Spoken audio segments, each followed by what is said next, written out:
Considerando os últimos acontecimentos ocorridos em nosso país e no mundo, principalmente os que se referem à morte de milhares de pessoas devido às tragédias naturais, guerras entre países e o rumo que as coisas têm tomado em nossa sociedade em relação à inversão de valores morais, afirmações que mais tenho ouvido até com certa frequência são: o mundo vai acabar, o fim está próximo, Jesus está voltando.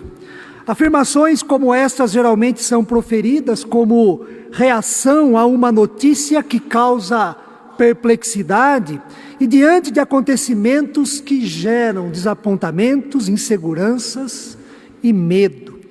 São proferidas devido ao presente ameaçador e ao futuro incerto.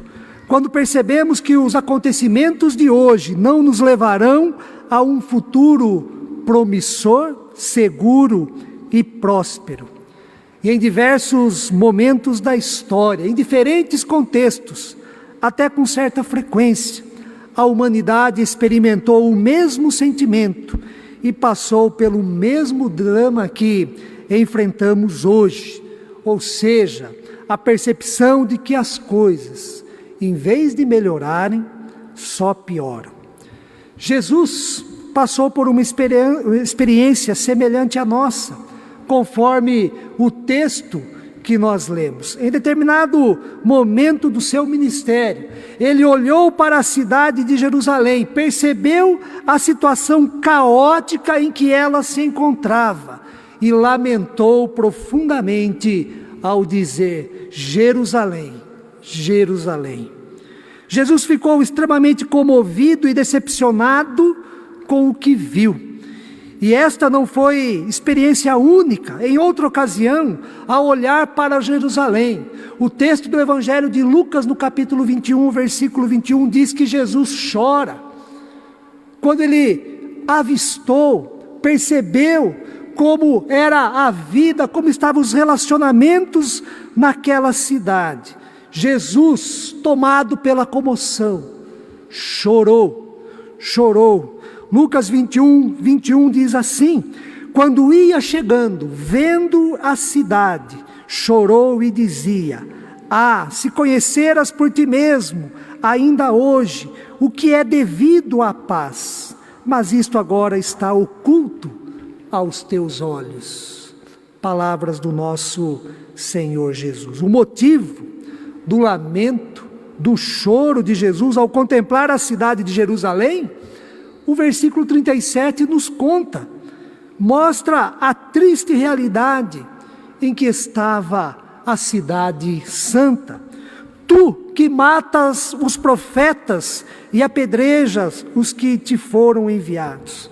A situação estava tão crítica que profetas, cumprindo com a vocação divina, foram mortos em Jerusalém. Aqueles que foram enviados por Deus estavam sendo apedrejados, ou seja, pessoas portadoras da palavra de Deus, que traziam palavras de esperança, de conforto, de alento, de justiça. Pessoas que apontariam um rumo diferente em relação ao presente e ao futuro. Homens e mulheres enviados por Deus para ensinar sobre a paz que excede a todo entendimento, para ensinar a paz que o mundo não pode dar, estavam sendo eliminadas, mortas na cidade de Jerusalém. E a decepção de Jesus é tão grande porque Jerusalém deveria ser exatamente o contrário de tudo isto. Jerusalém significa visão de paz, mas tudo o que estava acontecendo naquela cidade era contrário a paz. Prevaleciam os desentendimentos, a miséria, a maldade, os conflitos, a confusão, as deturpações no que se refere a vida. Jerusalém não estava caminhando para uma cidadania visando a paz, mas estava cultivando, vivendo a cidadania da guerra, do ódio, da injustiça e do mal. Jerusalém, que era para ser a alegria de toda a terra, a cidade e luz para todos os povos, tornara-se enferma e criminosa. Ela, que era para ser uma cidade compacta, próspera, estava arruinada, a caminho da destruição. A cidade que Deus escolheu para colocar o seu nome, fazer a sua habitação, estava abandonada e dominada por ladrões, criminosos e interesseiros, cujo interesse maior era a manutenção a qualquer custo do cargo que ocupavam. Nesse contexto, Jesus, enviado por Deus como profeta, o Cristo, o Salvador, está sendo rejeitado. E poucos dias depois, será morto. No fundo, o próprio Deus estava sendo rejeitado naquele momento. O próprio Deus estava sendo rejeitado na pessoa do seu Filho, Cristo Jesus, a sua própria encarnação. E em seu lamento, Jesus declara a sua vontade. Quantas vezes quis eu reunir os teus filhos, como a galinha ajunta os seus pintinhos debaixo das asas, e vós não o quisestes. Nós estamos muito urbanizados para compreender com profundidade e clareza um acontecimento interessante e significativo do mundo rural. A metáfora utilizada por Jesus da galinha com seus pintinhos é uma metáfora sugestiva de maternidade. Nela está presente ternura e proteção. Nela, Deus revela por meio de Jesus, o seu Filho, o cuidado para estender a toda a cidade. Nesta metáfora está a providência de Deus, o agir de Deus, visando a cidadania para a paz, tema da série de mensagens deste mês. Nesta metáfora está o olhar, o interesse, a vontade de Deus para abrir o caminho, visando um futuro com segurança, marcado pelo bem comum e pela paz da cidade. Devido à rejeição de Jerusalém, Jesus, com grande tristeza em seu coração, afirma: eis que a vossa casa ficará deserta, ficará vazia, carente, sem vida, sem alegria, sem esperança, dominada pela ameaça, pelo medo e pela incerteza. E para concluir o texto, Jesus declara: desde agora já não me vereis, até que venhais a dizer, bendito o que vem em nome do Senhor. Esta expressão é a mesma entoada pelo povo quando Jesus entrou de forma triunfal em Jerusalém. Este versículo tem conotação messiânica, e a partir de então, Jesus dará início ao seu discurso escatológico, Mateus 24 e 25. Depois será entregue, morrerá na cruz e ressuscitará no terceiro dia. Diante da profunda tristeza de Jesus, ao olhar para Jerusalém, ao perceber que Jerusalém não caminhava na direção da cidadania para a paz, nós aprendemos 3 atitudes importantes para nós hoje, moradores da cidade de São Paulo, ou então da cidade onde você mora. Primeira atitude: a importância de discernir a realidade. A importância de discernir a realidade. É o interesse em saber o que está acontecendo na cidade, no país, no mundo. A capacidade de avaliar de forma crítica como as pessoas estão vivendo, quais são as virtudes e quais são os principais problemas que enfrentamos na vida em comum. Não precisamos de muito esforço para perceber o quanto vivemos numa sociedade violenta, sofrida, marginalizada, injusta e enferma. É bem possível que Jesus, ao olhar para a cidade de São Paulo, teria o mesmo lamento, a mesma tristeza de quando olhou para a cidade de Jerusalém. Mas Jesus buscou discernir a realidade da cidade santa e por isso lamentou: Jerusalém, Jerusalém. Se você algum dia se lamentou por algum acontecimento ou realidade na sua rua, na rua da própria igreja em que estamos localizados, se você algum dia, por algum motivo, se lamentou por uma situação ocorrida na cidade em que você mora, ou então no Brasil, no mundo, que bom pelo seu lamento. Este lamento nos mostra duas coisas. Primeiro, que nós nos identificamos com Jesus. E como cristãos, nada melhor do que nos identificarmos com o Filho de Deus. Se você já se lamentou, Jesus passou por essa experiência também. E a segunda coisa que nós aprendemos a partir do lamento nosso é o senso de humanidade que há em nós em relação à situação deprimente da nossa sociedade e ao sofrimento de pessoas.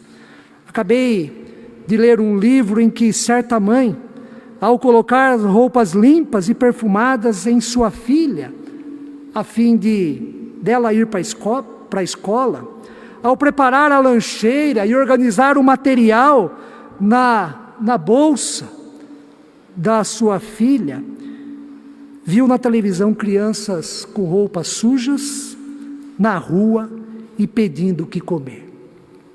A filha, ao olhar para a cena na televisão, perguntou: mamãe, aquelas crianças não têm o que comer e não vão para a escola?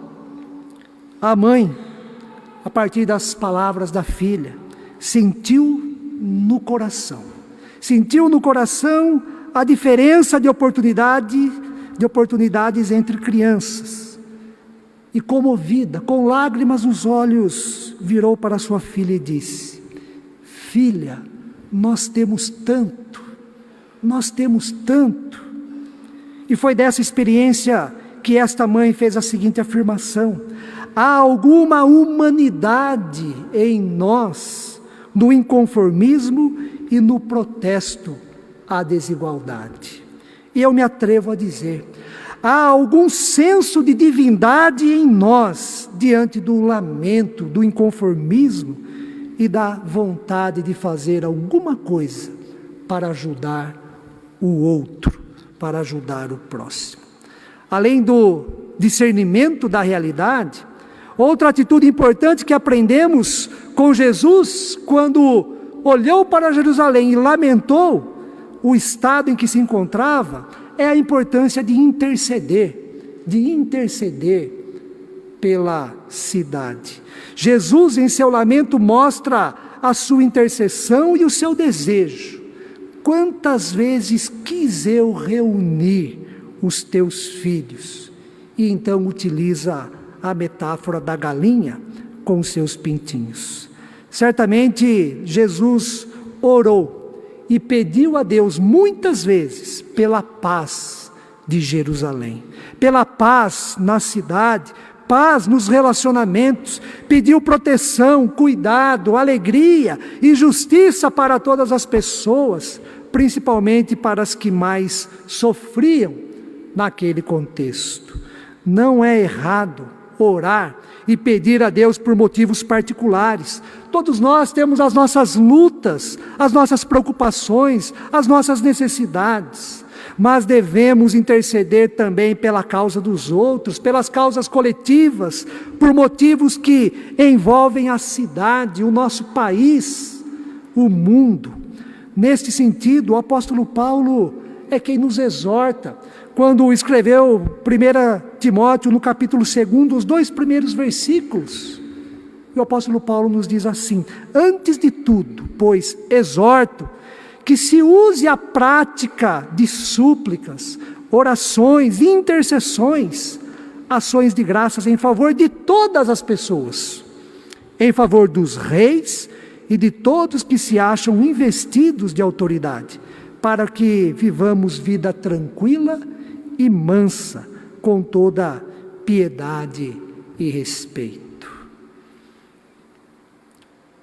A importância de interceder pela cidade, a exemplo de Jesus, quando avistou Jerusalém. E por fim, a terceira e última atitude importante do texto bíblico é intervir na realidade.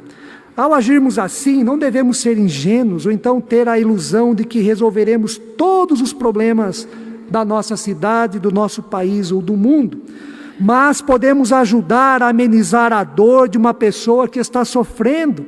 Quem sabe ajudar a resolver, ajudar essa pessoa a superar a sua dificuldade. Podemos, ao intervir na realidade, ajudar uma família necessitada, que precisa do apoio, não só das orações, mas precisa de um apoio, a fim de desfrutar de uma situação diferente, de uma realidade diferente. Jesus não resolveu todos os problemas da cidade de Jerusalém, mas Ele ajudou e fez o bem para muitas pessoas. Por meio do seu agir solidário, a justiça do reino de Deus se fez presente, e cegos passaram a enxergar, paralíticos voltaram a andar, enfermos foram curados, excluídos foram valorizados, e pecadores se arrependeram. Em Efésios, no capítulo 2, o 8º e o 10º versículo, nós aprendemos que não somos salvos pelas obras, mas as obras foram preparadas por Deus para que andássemos nelas. Você pode agir, intervir na realidade e ajudar uma pessoa por meio do seu talento natural, ou então por meio da sua formação e atuação profissional. Nós podemos agir na realidade por meio do senso de cidadania e principalmente para testemunhar a graça de nosso Senhor Jesus Cristo e o amor do nosso Pai a todas as pessoas, Quero encerrar dizendo: discernir, interceder e intervir na realidade. É o que aprendemos com Jesus no texto que lemos, na perspectiva da cidadania para a paz. O ponto de partida para discernir, interceder e intervir, o lamento. Este é o ponto de partida dado por Jesus a todos nós, a fim de colaborarmos, contribuirmos na perspectiva da cidadania para a paz. Saiba que o lamento, o seu lamento, pode ser o chamado de Deus em sua vida. Se há algo que te leva a lamentar, sentir compaixão, então ore, interceda a Deus pelas pessoas envolvidas, e ao interceder, considere a possibilidade de agir, de fazer algo, de colaborar, de contribuir. O lamento e a intercessão nos dão a possibilidade de fazer aquilo que está ao nosso alcance, para ajudar e fazer coisas boas para as pessoas que precisam, coisas boas para a cidade onde estamos. Que Deus nos abençoe, irmãos e irmãs, e que com Jesus possamos discernir, interceder e intervir na realidade em que estamos. Amém.